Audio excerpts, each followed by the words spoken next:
Hello, good morning, everyone. Welcome to day one of our Grateful Week.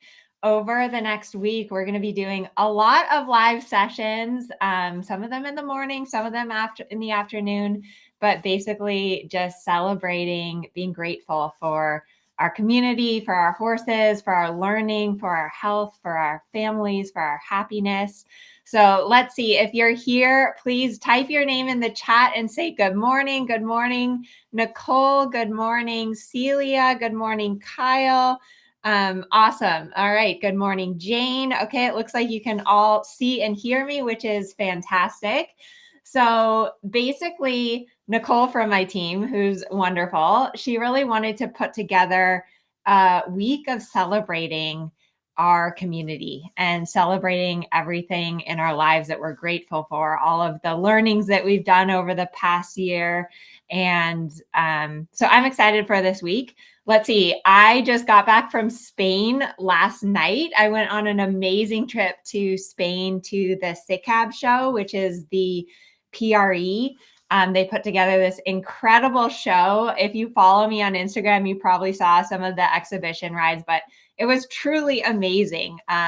There were everything from dressage to jumping to carriage driving to different exhibitions. And then there was this amazing evening performance where they did all this Liberty stuff and jumping horses and eagles flying in and landing on horses' back. So it was truly amazing. And it made me really think about how incredible it is that we're able to ride these horses and all of the amazing things that we can train them to do, and how generous horses are. The fact that they let us ride them, the fact that they will go into these huge stadiums with thousands of people and lights flashing, and just, it was amazing. So I'm glad to be back. I'm slightly jet lagged, so bear with me this morning. But obviously, if you're just tuning in, welcome. This is day one of our Grateful Week, where I'm going to be doing a series of lives and just celebrating being here and feeling grateful, since it is Thanksgiving already on Thursday, which I kind of find it hard to believe that it's already Thanksgiving. Okay, so my first talking point is about the cycle of learning. And I wanted to talk about the cycle of learning because as riders, we're always learning. And that's what's really fun about horses and about the sport of dressage, is that you're constantly improving and you're constantly trying new things and you're constantly learning from your horse and listening.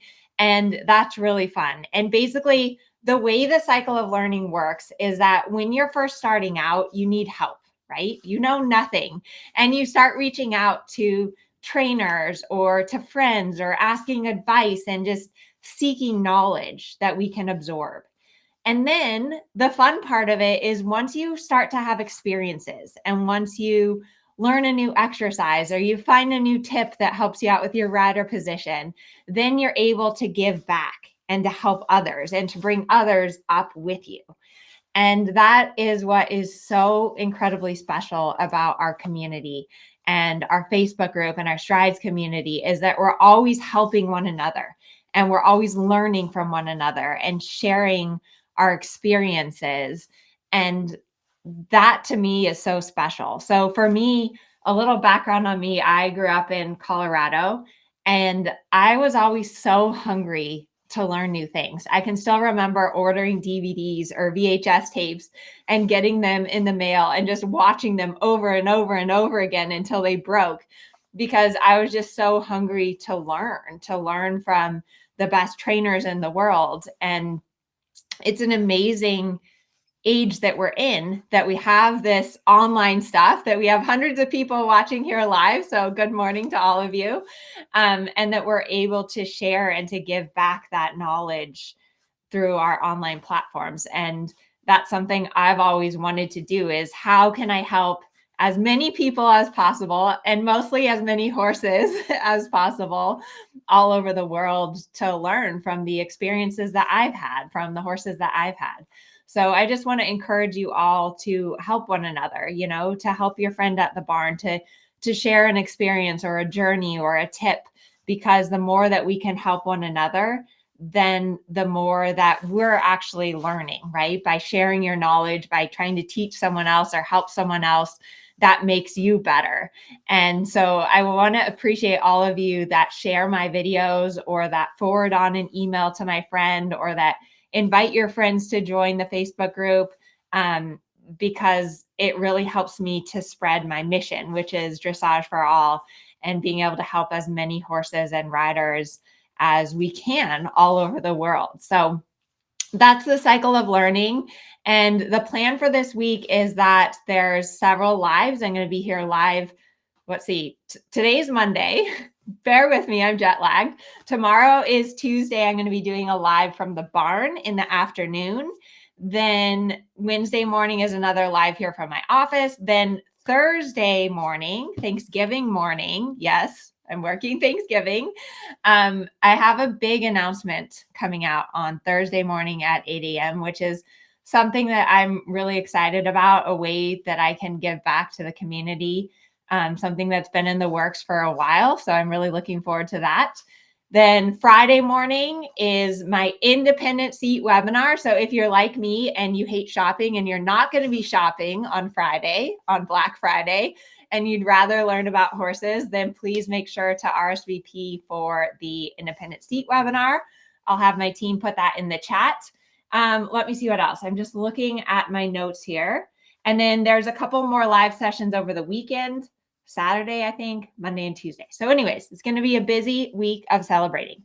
But first, I want to dive into what we're all grateful for. So if you could all type in the chat, grateful, and let me know what you feel like is one of those things as you reflect on 2025 and as we're wrapping up the year.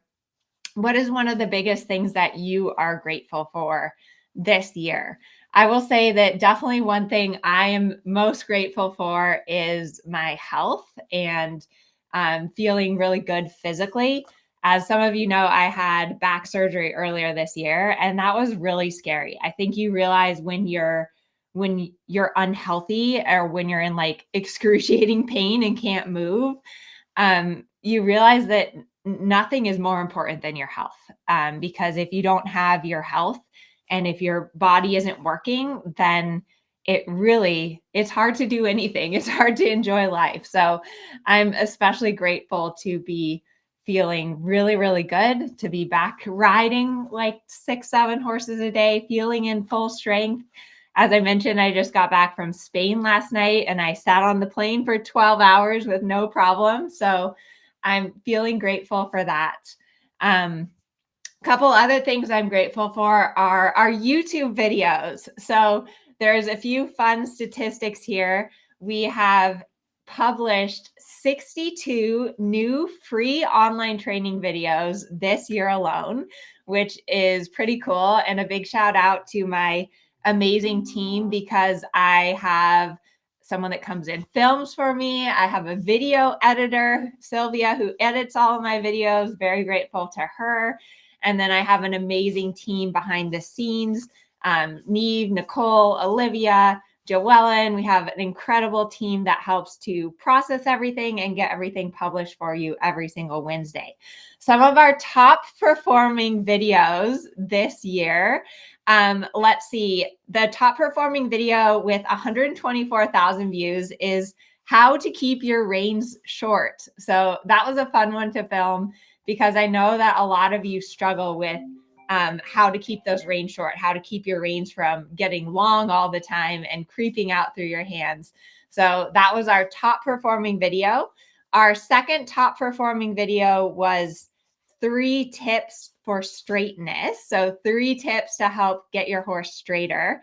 That was a fun one. That was one of the last ones that I filmed with my Grand Prix horse, Harvey.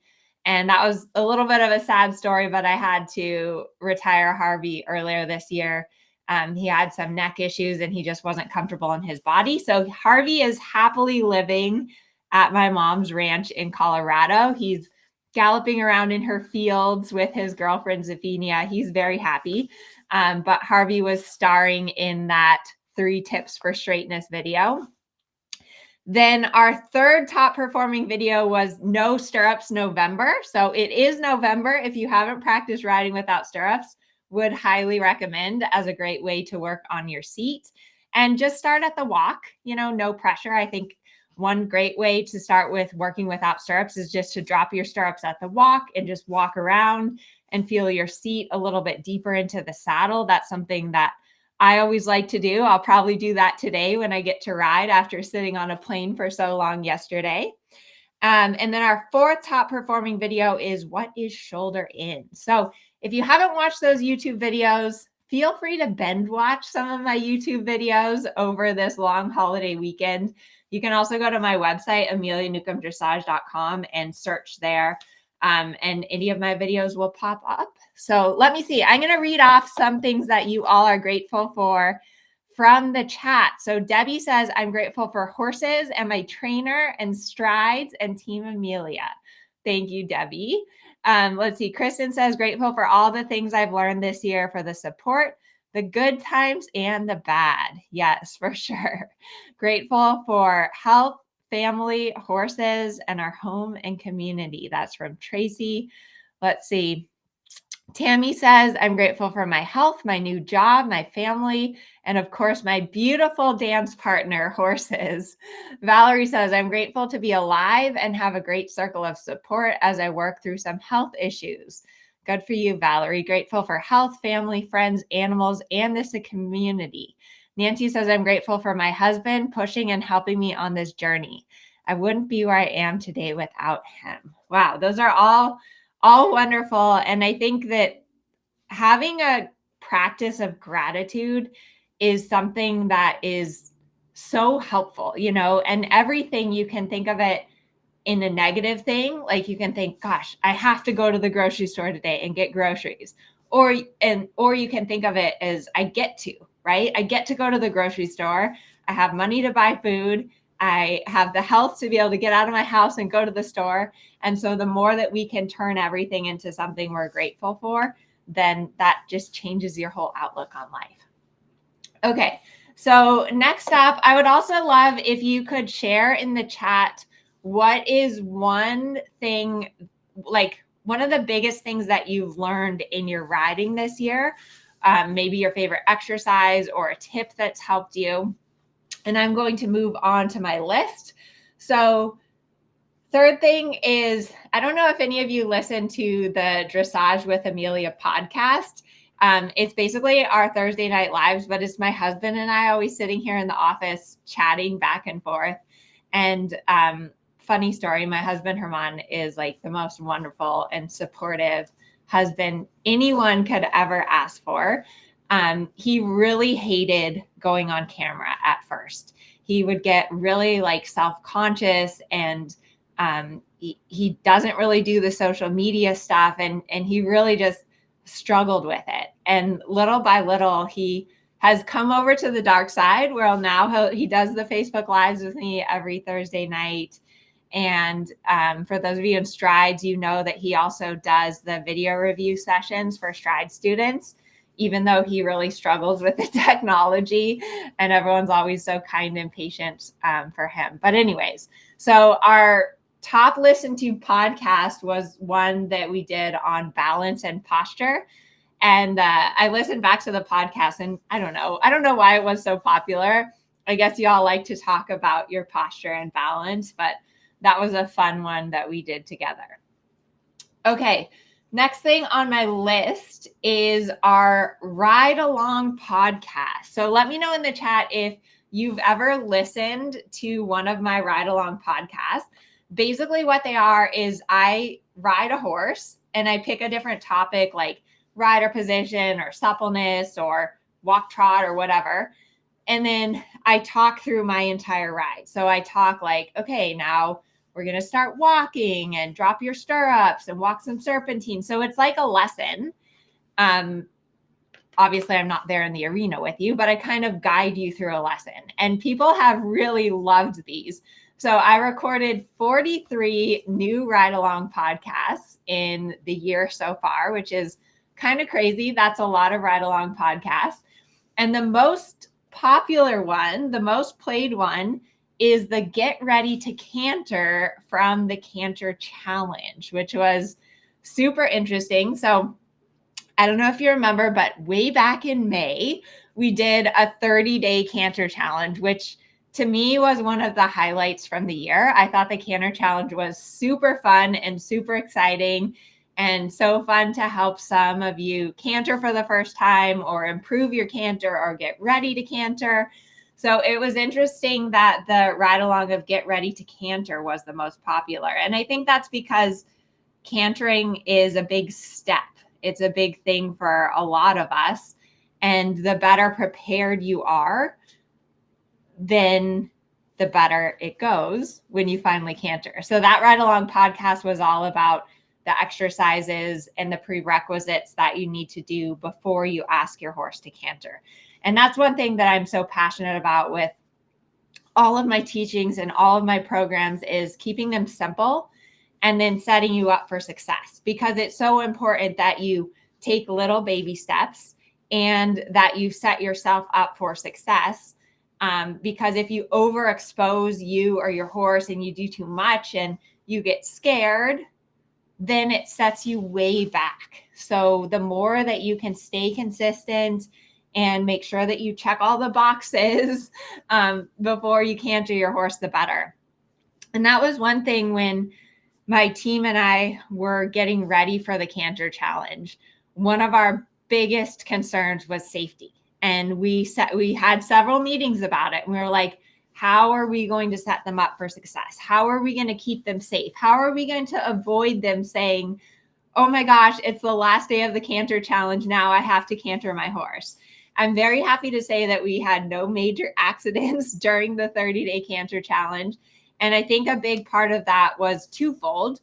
One was that we had a trotter trophy like version of it. So if you just wanted to focus on getting your trot better, so you're ready to canter, versus the Canter Cup challenge. So that was helpful. And then also just stressing the importance of the basics, the importance of the better your trot is, the more confident that you are in the trot, then the canter isn't such a big deal. And through education, education is everything. Like, I can't stress that enough. But if you're scared, if you're frustrated, ask for help, get people to help you, because that really is the secret to success in riding, is to having the resources and the education. And I'm so grateful that with this online platform and with all of you, that we're sharing that education and that we're helping one another, and that we're, sharing new exercises or new ideas or whatever. It's so cool. It's so special. So let me check in with the chat. So a lot of you have enjoyed the Ride Along podcast. Fantastic. I'm going to continue making some of those in the year ahead. I wanted to see if any of you shared something you've learned this year. Okay, you like it when Herman's a scrunchy face. Let's see. Kristen says, the biggest thing I've learned is how to make my bending leg effective. I think the rider position blueprint talked about stepping into the inside bend stirrup a little and thinking about bending around my whole leg. That's good. Let's see. Nicole says, what I learned, falling forward with fun. Okay, that's awesome. Let's see. Someone else says ride alongs are super helpful. Excellent. Excellent. Let's see. What do I think is the biggest thing that I've learned this year? I would say the biggest thing that I've really felt that has helped me personally in my riding is going back and focusing on the basics and really understanding that the more that you focus on the basics, and what I mean by the basics are things like your rider position, the rhythm, the contact, then the easier the movements are. So with my horse, Kensington, Kensington is 10 this year, and he's done the small tour. So the small tour is the Pre-St. George I-1, and we're kind of getting ready to make that leap up into the big tour, which is the Grand Prix. But Kensington is a little bit missing some basics. Like sometimes the connection isn't quite right. Sometimes he's not straight or supple enough. And then, of course, sometimes I get sloppy in my rider position. And so we've taken the last few months to really just go back to the basics and focus on the basics and not so much on the movements. And that has been the biggest thing with him. Like, the feeling I have on him is so much better. He's softer, he's lighter in the contact, he's more in front of my leg. And so that makes the movement so much easier. And I think that applies to all of you as well, regardless of what level you are. Sometimes you have to take a few steps back and really go back and focus on the basics so that then you can move ahead. Sometimes going slower, taking a step back actually makes you go faster. So that's been a big takeaway. Okay, next on my list is clinics. Oh my gosh, I've done so much this year. So I've taught about 7 or 8 clinics this year, all over the country: Utah, Colorado, Texas, California, Washington.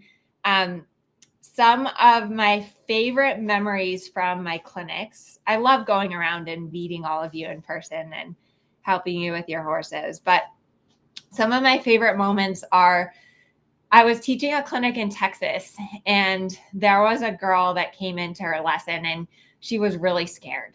Her horse had bucked her off before, and it was like really cold morning, and the horse was tight and she was tight, and her trainer came up and was like, "Hey, heads up, she's really scared today." And the girl was a good rider, and I worked with her, and we just kept that horse busy and like bend and turn and ride forward and bend and turn and ride forward. And she really trusted me to help her through a difficult situation, because you know how sometimes when you get scared, you can't even listen to your trainer. Like, you're just like overwhelmed, scared, like, I can't do this, and you can't really listen. But I was really proud of this student because she trusted me to help her, and she tried to do everything that I was telling her to do. And by the end of the lesson, the horse was forward, the horse was soft, the horse was moving through. It was so cool. It was so fantastic. And then after lunch, she was getting ready to leave, and she like came up to me and she had tears in her eyes, and she was just so grateful and so proud of like what she had overcome and what she had learned and what she had accomplished. And I was able to give her some really helpful tools to be able to manage her horse on a day like that, when her horse was quite tense and quite nervous. So that was a highlight. Another one of my highlights, Kyle was there, and she says, "I remember that ride." Yeah, it was really cool. It was really special. So that was fun. I also, when I teach my clinics, I really enjoy working with riders of all levels. Sometimes I feel like the people at the beginning are the most rewarding. So never feel bad coming into a clinic with me if you're just really working on the basics, because that's kind of my favorite thing to work on anyways.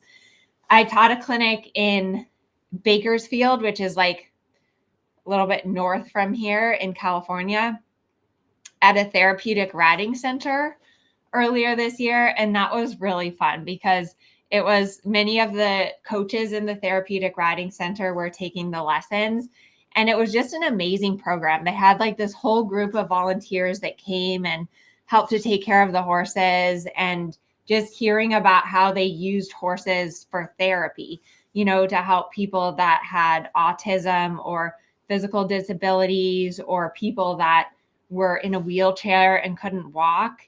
And they talked about how walking is very similar, like that motion of when you're actually walking is very similar to the feeling that you have on a horse, which I was like, oh, that makes sense. Because when you're walking, your hips go a little bit up and down and your legs swing, and it's that same feeling when you're on a horse. So you can imagine that for people who can't walk, people who are stuck in a wheelchair, to be able to sit on a horse and to feel that movement is just so special and so cool. And it's also amazing. I mean, they go through a big selection process to select the horses for the therapeutic riding program.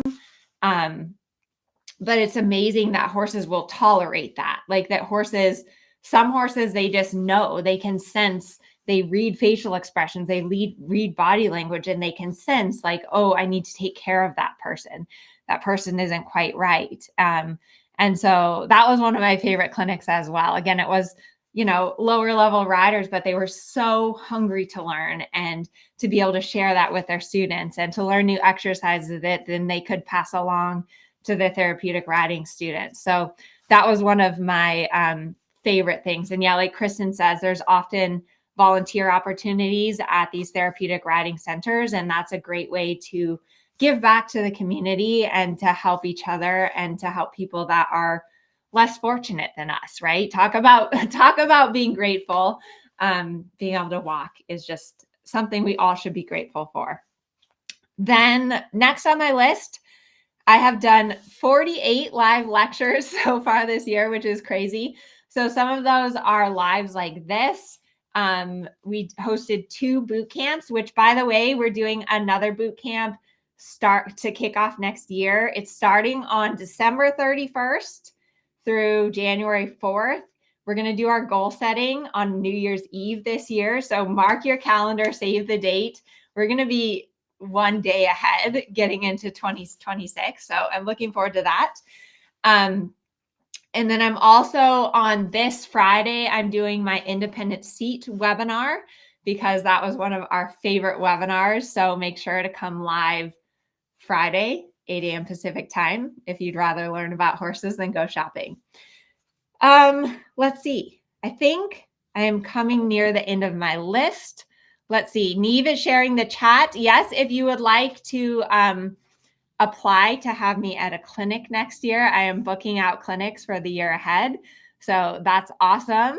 Let's see. James says, I've learned how to stay more positive and not get frustrated. I see everything, even the mistakes, as an opportunity to improve. It's awesome how changing my attitude has helped us move forward. That's a wonderful takeaway, Jane. And I think that's a big point as well, which is don't be afraid to make mistakes, like try something new, get a little bit out of your comfort zone.